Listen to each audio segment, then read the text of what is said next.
What's going on, everybody? It's CryptoVision here, back again with another crypto market update. Today's video, we're going to be checking out LUMENS, XLM. So if you like today's video, hit that like button, subscribe for more. Let's get into it. So we got XLM here on the 10-day chart. Pretty brutal weekend, right? I mean, it's the weekend, low volume, high manipulation, or whatever you want to call it. The ability to move price in a certain direction is a lot easier on the weekends. People are at home watching football, going outside, wherever you live, doing something, right? Not just sitting at the computer looking at price action like yours truly. But overall, the 10-day chart is, I mean, this is a doji so far. Let me change this up. So as of right now, this is a doji. The 1-2 setup is still intact. I know it's hard to believe it's still intact. On the 4-hour, it's looking like something's building, but as we all know, Mondays, Sunday immediate pumps into Monday. I don't know. It just starts to build a bearish weekly candle. But if I'm being honest, has it really mattered? We start red on Sunday. We end red on the week. We start green on Sunday. We end red on the week. I digress. So the 10-day is looking good. We are still above the January open, which is the 1-2 setup invalidation. So we closed down below 2003. Especially when we get that closing on the lower time frames, then I'm going to start to call for an invalidation. But as of right now, everything's still solid. Everything's still valid. In terms of the indicators, let me get rid of those dots. I don't want those. There we go. In terms of the indicators, I mean, we're going to get across from the 20 down below the 50. Not great. Not great, but at the same time, what has been a downtrend can turn easily into a side trend even with that, just because of how the price has been. Especially, there's actually some good news on some others charts that I'll get to at the very end of the video. So if you're interested in that, stick around for that. But I do think that the 1-2 in being intact is a good thing, right? It is a good thing. It leaves room for not just optimism, but even just sideways action. Doesn't mean we have to go straight up, but we can go sideways, right? We can go sideways for a little bit, right? Just stay in a channel, kind of come up, maybe get another 1-2, and then go, right? I mean, these are 10-day candles, so that'll be another 20 days or so. Still greened out on the Fu Manchu, really oversold. Still, I do like how the RSI level, we're not really trying to do anything. It's kind of fitting the idea. You're just going sideways at this point. Same thing with the MACD, just going sideways. Not a lot going on. Just meh. It's you kind of are in between the zone of 225 and 20. So 22.5 cents down to 20 cents, kind of just range bound right there and there. Let me get rid of this. The FOMC meeting is this week. There's a lot of stuff going on. Possible government shutdown once again. Crypto bills passing this week. There's a lot of smoke and mirrors. A lot of good news with bad price action, which is at the end of the day, are we used to this? Yes, it's nothing new. Where you get good news, bad price action. You get bad news, you get bad price action. That's the way crypto has kind of been the last couple months. But at the end of the day, you're still looking like you're towards the bottom. You're way oversold. You've been oversold since October of 2025, right? Down below October 2025. This 1-2 setup is still valid even on the 4-day, right? You come up through here, you have like a 3-wave move. It's almost looking like a 5-wave move, actually. You got like A, B, C, D, E.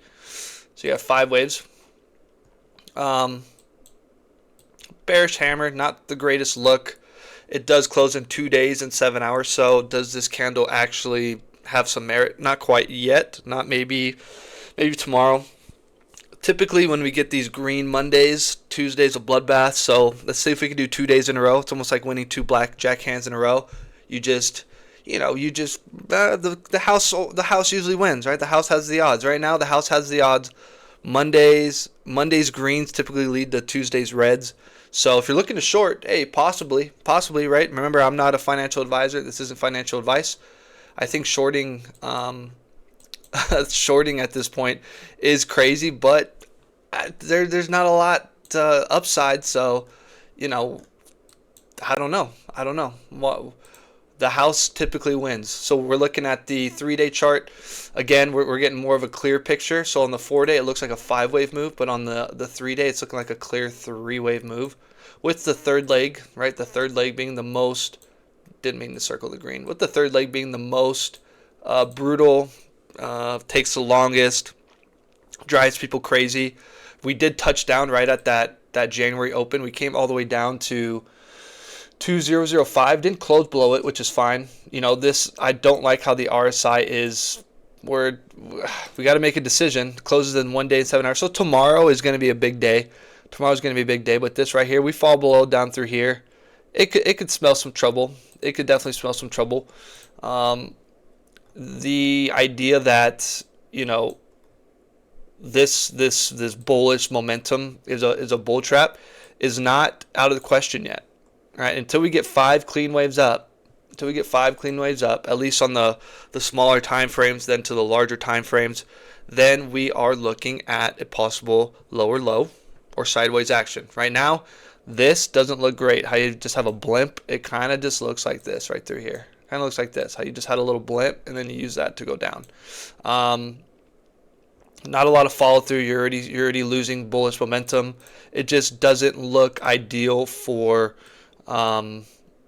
price action right now. It doesn't. There's reasons to believe that stablecoin dominance is going to reverse, but that thing's been resilient. Like I said, I'll kind of touch on that at the very end. So if you're interested, stick around or skip to the end, whatever floats your boat.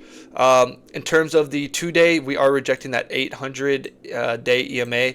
There is a little bit of controversy right now with the 800-day EMA. A lot of times it is used for trends, right? Uptrend, downtrend. But the last couple times that it's been used to validate or invalidate bear market, bull market, the contracting and expanding of the market has been different. Right now, we're in a contracting phase. We have already ended QT. We're in a slowly expanding phase. Pardon me. We've already ended. So QT has been ended December 1st.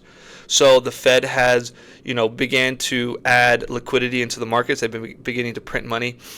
At the basis of it, they, stated a $40 billion injection per month. That's already eclipsed to, I think it's around 70 to 80 billion for the month of January. And things of that nature. There's rumors that they're buying the yen for the yen carry trade deal that's going on. So there's not ideas. There's actual transactions happening. There's actual, movement happening with liquidity entering the market. You see this in precious metals. You see this even with large stocks. Talking about large stocks, there is a lot of earnings today. I think Microsoft, Tesla, Nvidia, maybe like 2 others, which have done fairly well, are all today. So there is money coming in. Trueflation has printed. I saw the latest Trueflation was below 1%. So inflation is there. It's deflation at this point. There is, the Fed has a 2% target. That target has been met, but Trueflation front runs. So I don't know if the updated inflation report will be released because of the government shutdown, which would be controversial, right? There's been some controversial viewpoints on data that has or has not been released because of, the government shutdown previously, through October, November, something like that. And so we'll see. That is on. They should be releasing that stuff on Thursday. So sorry about the segue. You know me. I kind of get into that stuff. A little bit more macro ideas.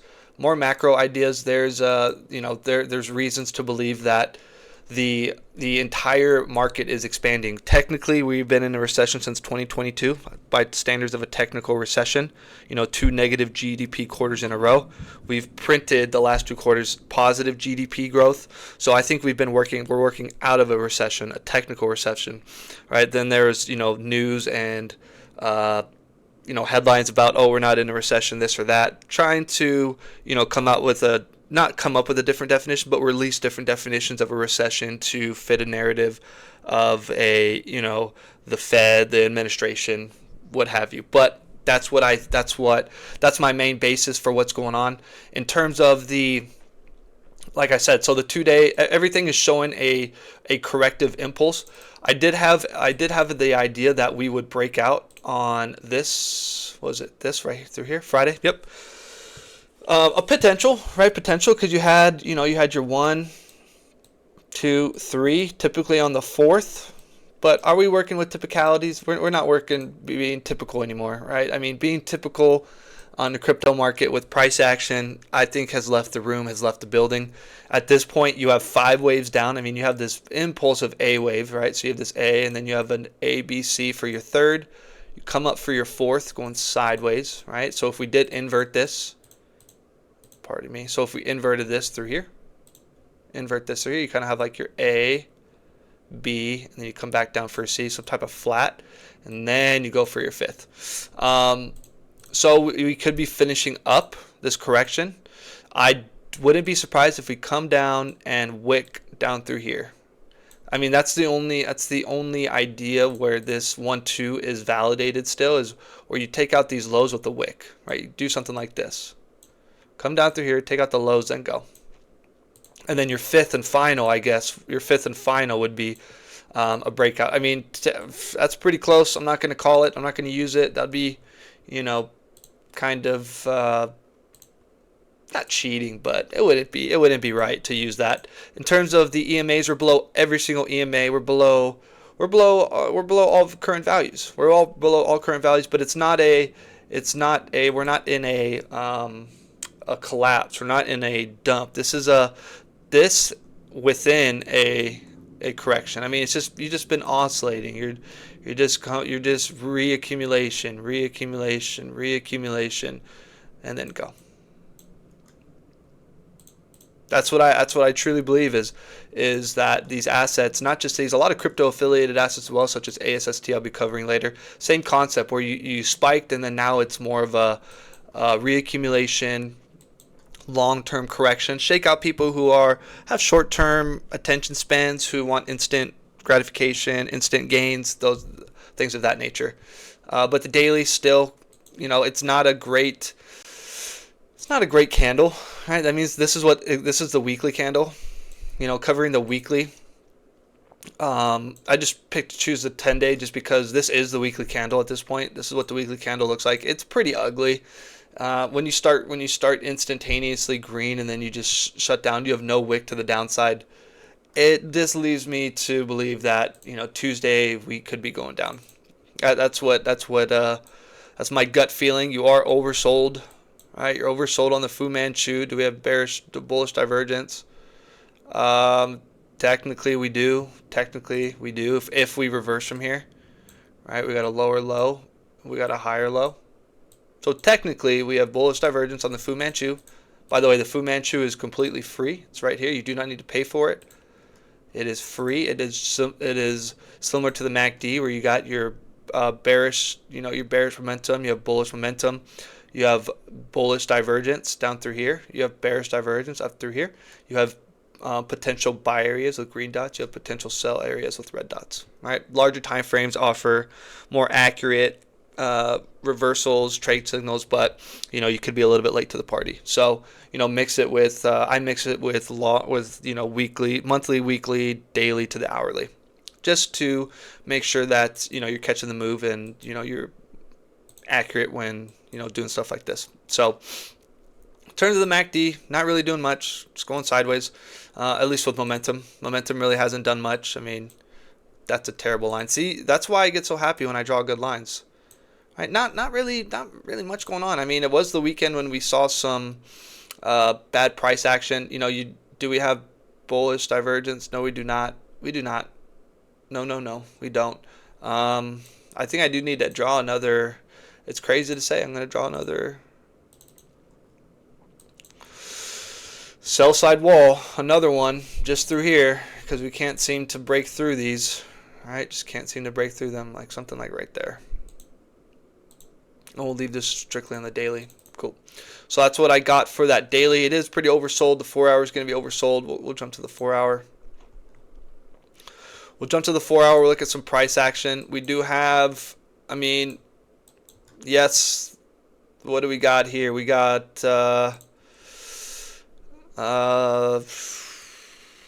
little three-way move up. Not the greatest look in terms of this 4-hour candle. 4-hour candle, I'm guessing stablecoin dominance is ripping. What's new? It did have, I posted in the Discord, it had bearish divergence on the 4-hour. For Patreon members, that gets updated, like I said, through the week, all that stuff. But, you know, like I said, the setup is still here for the 1-2. It is still set up. I know it's hard to believe. You have just 1-2. That's pretty badly drawn. Sorry. You have this 1-2. You have this A, B, C for your third. Come down in a fourth, and you go up in a fifth. All right, we came down. We pretty much almost double bottomed. I mean, almost double bottomed. This was roughly around the just below the 886 area, but double bottom. You hit that January open, reverse, sell side wall again. That's why I would not be surprised if we wick down to here and then close up here, and then start something like that. Just because, I mean, you've lost momentum once again. Pardon me. You've lost momentum. You're trying to get above the 20. Can't get above the 20. You're gonna have to regroup and attempt it again. I mean, even with, you know, you had a green dot, no momentum, you're already rolling back over. Stochastics on the RSI, I mean, you can't get above this 49 level. Can't get above it again. You know, living down here once again. So, you know, until this breaks, until this idea breaks where, you know, every little pump is met with a prolonged dump, and, you know, there's no continuation above the 49 level. I mean, you get a blimp above it, and then you get a blimp above it, and then it's all down below. You know, that's what I'm looking for. I'm looking for a confirmation where you get up, you come down through here, you bounce, and then you get up. No, like just getting right to the overbought zone and rejecting. All right, getting to the overbought zone, reject. Overbought zone, reject. Overbought zone, reject. Get a little bit overbought, like that. That's the one thing we got a little bit overbought right there. But that was it. There wasn't a prolonged period where, you know, you stayed above the 0 on the MACD, you stayed above the 50, collapsed right below, went all the way back down, and then the regression continued. So yeah, until you know, 22.5, that's going to be a big area now. Until 22.5 is broken and held, I don't think. I'm not sure whether or not, because the 1-2 is still intact. So we could just keep going sideways, and then go. You could do that. Kind of trickle down, matriculate, just trickle down, then go. Or you can get a wick. I would rather have a wick, get it over with. You know, you come up a little bit, then reject, come down, wick, take the lows, all right, take the lows, then go. Don't close down below it. You close down below it. The reason why not closing down below is so impactful is because this entire setup from December 31st, what is today, January 26th, so 26 days, so almost a month of building a 1-2 would be for nothing. I've been saying, you know, January, February would be the start. This is the start. This is exactly what we need. This is exactly what we need to build something. You have 5 up, come back down, but if you invalidate, then it's pointless, and then it's for naught. So timetable still stands. You know, time is pretty much, that's the enemy of most people who especially put out content, people that try to read markets, this or that, because it's nearly impossible. It's like getting the lottery. I mean, time is typically the enemy. My idea is not time driven. There is an idea of time, because just based on how long the correction has been. But overall, right, this still is intact. For us to go higher, we need, like I said, to stay above and close above 22.5, right? 22.5. We tried to hold it, kind of got rejected, got rejected. You know, it's definitely been a key area for a while now. And so once we get that, then we can start targeting some higher levels, you know, at 28.5. And these other levels are going to come quick. This 28.35, 36, very quick, very quick. We all know XLM; it'll do it within a day or two once it gets going. So, without further ado, let's get into this quick, stablecoin dominance. I posted this in the Discord. You have a clean 5-wave move up to hit the 2618, and then when you're looking at, you have bearish divergence. You have lower highs, you have higher highs on the 4-hour. You got a red dot, you got a cross. It looks like it wants to go down. This chart is very resilient. I wouldn't put it past to keep climbing and keep grinding up until we close down below the 769 area. We tried to once, we couldn't get down there below it. That is the 382 on the 10-day of the current move. Until we get closed down below there, at least on the daily time frame, the 4-hour time frame, not as significant. 10-day, that's what I'm looking for. And then last but not least, we have the others/Bitcoin chart. So this chart has been this chart is extremely bullish, extremely bullish. All right, this has been a downtrend since 2022. All right, January 2022. All right, this is the 10-day chart. The 10-day chart we have 1, we have 2, we have 3, we have a 4th, and we have a breakout. I know it's hard to imagine, but there actually is a breakout on the 10-day. You close, and this week is huge. This is going to be closed on Friday, maybe Thursday. My math is bad right now. I haven't had all my coffee, but this is a great indication that there's something bigger going on, right? On the 10-day, it looks like you have like a 1-2, and you're kind of going sideways. This even could be another 1-2 through here. It's going sideways right now. There is potential for a 1-2, right? And then if we zoom into the smaller time frame, through here, let me get through here, right? What about the daily? Let's check out the daily. Yeah, something through right here. Haven't closed down below. Yeah, the daily. This does look like look at that. Is this October? Look at that. But it didn't close. It didn't close below. So you almost have like a 1-2 through here. You have some type of like 3rd wave, 4th wave move down, like a 5th wave grind up. This could technically be a 1-2. And then you have like your A, you have your B, you have your C, kind of a expanded flat kind of territory. If you want to invalidate, if you don't trust this, you have something working through here where you have you have your 1, 2, 3, 4, 5, pretty small, pretty consolidated, and you have a 3-wave move to the downside, pretty structured. I like when assets have this structured like through here, something like that. But overall, that's the idea. These charts, they mean something. The last time we had a breakout, it was very large for altcoins. Bitcoin, still 1-2 is intact. I've had some great discussions through the Discord. If you're interested, it'll be pinned to the comment. It'll be pinned to the video for a comment. As always, I do thank you for your time. I thank you for stopping by. It's a grind right now. Making these videos. I do appreciate your support. I appreciate every comment, good, bad, the ugly. I thank you for everything. So, as always, thank you for stopping by. Thank you for your time. Take it easy. Peace.